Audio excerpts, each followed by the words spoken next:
Hi hello అందరూ ఎలా ఉన్నారు? ముందుగా అందరికీ ధన్యవాదాలు. సంక్రాంతి తర్వాత కనుక పండుగ ఫ్రైడే పడిపోయింది కదా, ఎవరిమే అంతగా తిన్నాం కదా. అయితే ఈరోజు సండే మా ఇంట్లో మటన్ గ్రేవీ కర్రీ మసాలా లేకుండా సింపుల్ అండ్ టేస్టీగా ఎలా చేసుకోవాలనేది ఈరోజు మన కిచెన్లో వీడియో చూసేయండి. ఇక్కడ నేను కేజీ మటన్ అయితే తీసుకున్నాను. దీంట్లో నిమ్మకాయ జ్యూసు, పసుపు, సాల్ట్ వేసి 3 times కడుక్కోవాలి. 2 times నార్మల్గా కడిగేసి మూడోసారి కడిగినప్పుడు ఏంటంటే కాసంత పసుపు, నిమ్మకాయ జ్యూసు, పెరుగు కూడా వేసుకొని కడుక్కుంటే అందులో ఇంకా ఏమైనా వేస్టేజ్ ఉంటే నీట్గా క్లీన్ అయిపోతుంది అనమాట. నిమ్మకాయ జ్యూసు, పసుపు చాలా మంచిది కదా. ఓకే, అయితే ఇప్పుడు దీన్ని మ్యాగ్నేషన్ ఎలా చేయాలో, సింపుల్ అండ్ టేస్టీగా ఎలా కుక్ చేసుకోవాలో ఈరోజు మన కిచెన్లో వీడియో చూసేయండి. అయితే ఇక్కడ మటన్ కడిగి ఆల్రెడీ పెట్టుకున్నాను కాబట్టి ఇందులో ఫస్ట్ మనం సాల్ట్ని యాడ్ చేసుకున్నాను. ఇక్కడ నేను కేజీ మటన్ తీసుకున్నాను కదా, ఈ కేజీ మటన్కి సరిపడగా సాల్ట్ని మనం యాడ్ చేసుకోవాలి. మటన్కి సరిపడగా ఫస్ట్ టైమే మనం మ్యాగ్నేషన్ చేసినప్పుడు మటన్లో సాల్ట్ని దానికి తగినంత యాడ్ చేసుకోవాలి. మీరు ఎంత కారం తింటే అంతా వేసుకోండి. పచ్చిమిర్చిలు కూడా వేసుకుంటాం కదా, నీసి కూరలకి కాసంత కారం ఎక్కువగానే పడుతుంది. ఓకే, కారం 1.5 స్పూన్ వరకు మీ ఇలాంటి స్పూన్తో 1.5 స్పూన్ వరకు మ్యాగ్నేషన్ చేసినప్పుడు వేయండి, మిగతాది కర్రీ చేసినప్పుడు వేసుకోండి. ఓకే, ది మటన్ సీక్రెట్ ఏంటంటే మెయిన్ ఇంగ్రీడియంట్స్ జీరా పొడి. మన ఇంట్లోనే దీన్ని వేగించుకొని మంచిగా ఇలా పొడిగా మెత్తగా చేసుకుంటే టేస్ట్ చాలా బాగుంటుంది, దాని స్మెల్ కూడా చాలా బాగుంటుంది. ఇలా 1.5 స్పూన్ వరకు జీరా పొడిని వేసుకోవాలి. మెయిన్ మటన్ టేస్ట్ తెప్పించేది ఏంటంటే ఈ జీరా పొడిని. ఇప్పుడు ఇందులో కాసంత పసుపుని కూడా మనం వేసేసుకుందాం. ఓకే, పసుపుని కూడా వేసుకున్న తర్వాత కాసంత నిమ్మకాయ జ్యూస్ని కూడా వేసుకోవాలి. ఓకే, కొంచెం మాదిరిగా సరిపోతుంది. ఇందులో పిక్కలు కూడా పడిపోయాయి, తీసుకుందాం. ఓకే, అన్నీ వేసుకున్న తర్వాత ఈ మటన్కి బాగా పట్టేలాగా ఒకసారి దీనిలో పట్టేద్దాం అన్నమాట. ఓకేనా, మంచిగా ఇలా మనం చూసుకోండి. ఇందులో ఇలా దుమ్ములు ఉంటాయి కదా, చేతులు గుచ్చిపోయే అవకాశం ఉంటుంది. ఓకే, చూసుకొని జాగ్రత్తగా పిసికి కన్నా ఇలా స్లోగా కలపండి. ఓకే, ఇలా మనం మటన్ అంతా కలిపిన తర్వాత దీన్ని ఒక పక్కని పెట్టేసుకుందాం. మీకు టైం ఉంటే ఒక అరగంట సేపు మ్యాగ్నేషన్ చేసి పక్కన పెట్టుకోండి, లేదంటే వెంటనే మనం కుక్ చేసేసుకోవచ్చు. మనం ఒక పెద్ద కుక్కర్ తీసుకున్నాము మటన్ కుక్ చేసుకోవడానికి. ఈ కుక్కర్లో మనం ఒక 2 స్పూన్స్ వరకు నూనె అయితే పోసుకోవాలి.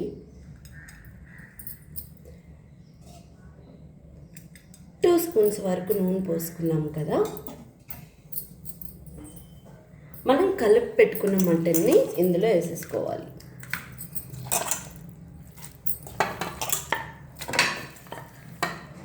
నూనెలో ఏంటి చెత్త ఉంది అనుకోకండి, నిన్న అందులో జీరా అప్పడాలు వేగించాను, ఆ అప్పడాలకున్న జీరా పడ్డది అంతే, ఇంకేం కాదు.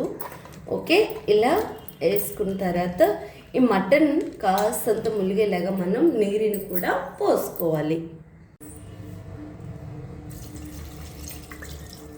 ఏ గిన్నెలో అయితే మనం మటన్ మ్యాగ్నేషన్ చేసుకున్నామో ఆ గిన్నెలో నీళ్ళు పోస్తే దానికున్న కారం, పసుపు కూడా ఈ నీటిలో కలిసిపోయి వచ్చేస్తుంది. సో ఎన్ని ఈజీలు ఇవ్వాలి అంటే మటన్ నేతది ఉంటుంది, ముదిరిది ఉంటుంది, దాన్ని పెట్టి మీరు కుక్ చేసుకోవాలి. ఇక్కడ మా వారు తీసుకొచ్చిన మటన్ నేతదే, దీనికి ఒక 5 విజిల్లు ఇస్తే సరిపోతుంది. అదే ముదిరిగా గట్టిగా ఉన్న మటన్కి ఏంటంటే మినిమం ఒక 6-7 విజిల్లు మిడిల్లో పెట్టి ఇవ్వాలి. ఓకే, ఇప్పుడు దీనికి మనం మిడిల్లో పెట్టి 5 విజిల్లు ఇస్తే సరిపోతుంది. మిగతా ప్రాసెస్ ఏంటో చూసేద్దాం రండి. కేజీ మటన్కి మనకి పావు కేజీ ఉల్లిపాయలు అయితే పడతాయి.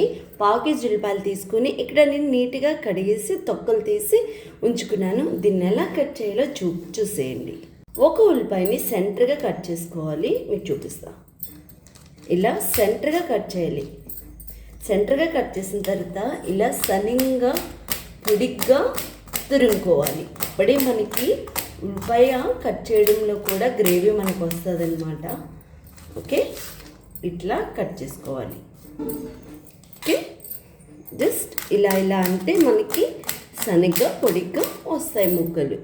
మన ఉల్లిపాయలని ఇలా కట్ చేసేసాం కదా. స్టవ్ పైన బాండి పెట్టుకున్నాము. ఈ బాండిలో మనం ఈ ఉల్లిపాయలు వేగడానికి మనం నూనె పోసుకోవాలి. ఓకే, నేను ఇక్కడ ఒక 4 ఆల్రెడీ మటన్లో నూనె వేసుకున్నాం కాబట్టి 3.5 స్పూన్ వరకు నూనె వేసుకుంటే సరిపోతుంది. ఓకే, అది జీలకర్ర నూనెలో ఉన్నది, కంగారు పడకండి. ఓకే,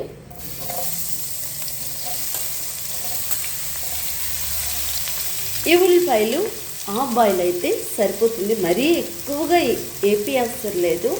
కాస్తంత పచ్చివాసన పోయేదాకా మనం వేగించుకుంటే సరిపోతుంది.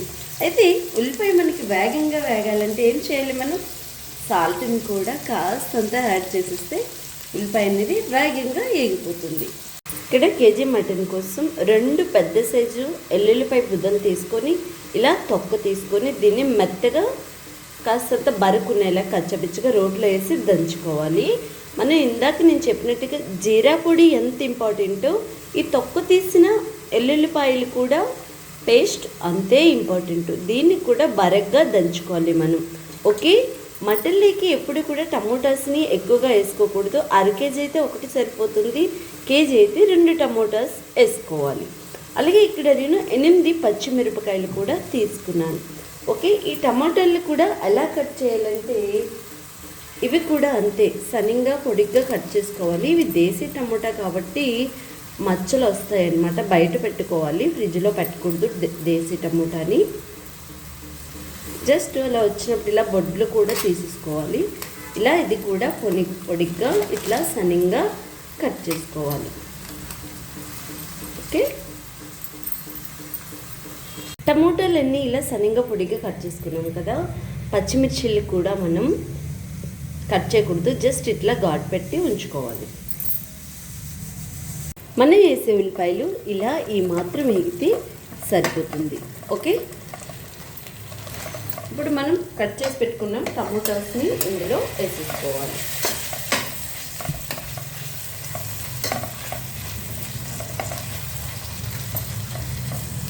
ఓకే, ఈ టమోటాలతో పాటు మనం ఏం తీసుకున్నాం, పక్కనే మన మటన్ నిధులు వచ్చేసింది అనమాట. ఎల్లుల్లిపాయ పేస్ట్ ఇలా కచ్చాబచ్చగా దంచుకోవాలి. దీన్ని కూడా మనం ఇందులో వేసేసుకుందాం. ఓకే, ఇదంతా ఒకసారి మనం మంచిగా కలుపుకోవాలి. కలుపుకున్న తర్వాత దీంట్లో ఒక్కసారి అల్లం వెల్లుల్లి పేస్ట్ పడదు, ఒక 1/2 స్పూన్ వరకు అల్లం వెల్లుల్లి పేస్ట్ని కూడా మనం వేసుకోవాలి.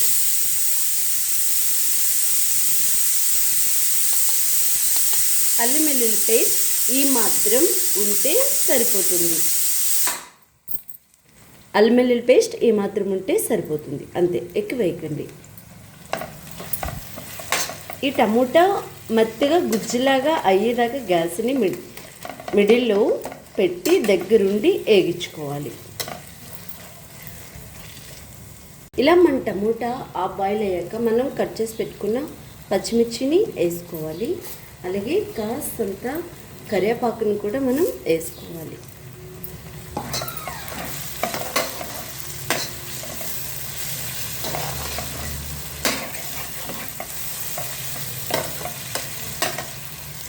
ఇది ఇంకొక 10 నిమిషాలు కుక్ అయితే సరిపోతుంది. మన మటన్ అయితే 5 విజిల్లు ఇచ్చాము కదా, చూసారా ఉడికిపోయింది. మనం మళ్ళీ గ్రేవీలో వేసి ఇలా ఉండాలి. మరి మెత్తగా జావలా అయితే ముక్క మనకు తినడానికి కూడా అసలు అవ్వదు. 100%లో 80% కుక్ అయిపోయినట్టే. మనం గ్రేవీలో వేసి ఇంకొక 15 నిమిషాలు అలా కుక్ చేసుకుంటే మిగతాది బాయిల్ అయిపోతుంది. ఓకే, ఇప్పుడు మన మసాలా అంతా పైన రెడీ అయిపోయింది కదా. చూడు, ఈ వాటర్తో పాటు ఆ గ్రేవీలో దీన్ని తీసుకెళ్ళి వేసేసుకుందాం రండి.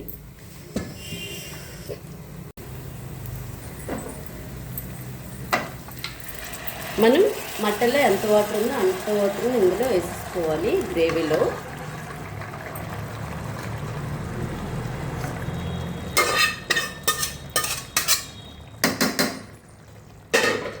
ఇప్పుడు గ్యాస్ని మిడిల్లో పెట్టుకోవాలి. పెట్టుకున్న తర్వాత ఇదంతా ఒకసారి మంచిగా కలుపుకోవాలి.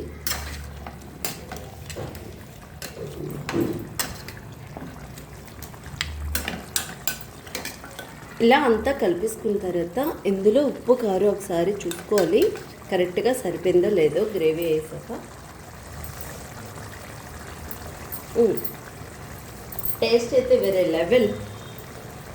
కాస్తంత ఉప్పు వేసుకుందాము. రైస్లో కలుపుకున్నప్పుడు వడతో తినేటప్పుడు కూడా ఆ ఫ్లేవర్ కరెక్ట్గా ఉంటుంది అన్నమాట.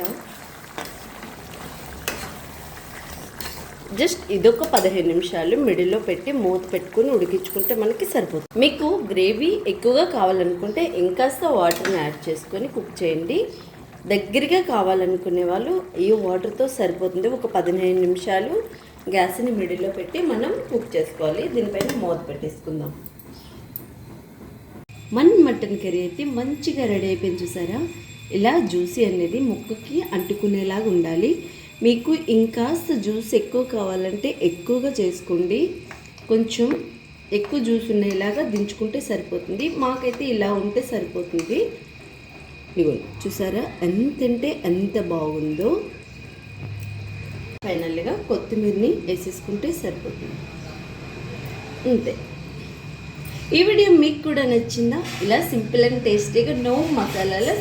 ఓకే, ఈ వీడియో నచ్చితే లైక్ అండ్ షేర్, సబ్స్క్రైబ్ కూడా చూడండి. మన ఛానల్లో మంచి మంచి వీడియోస్ ఉన్నాయి, చూసేయండి. నెక్స్ట్ మంచి సరుకు తేడితో మళ్ళీ కలుసుకుందాం. అంతవరకు అందరికీ బాయ్ బాయ్.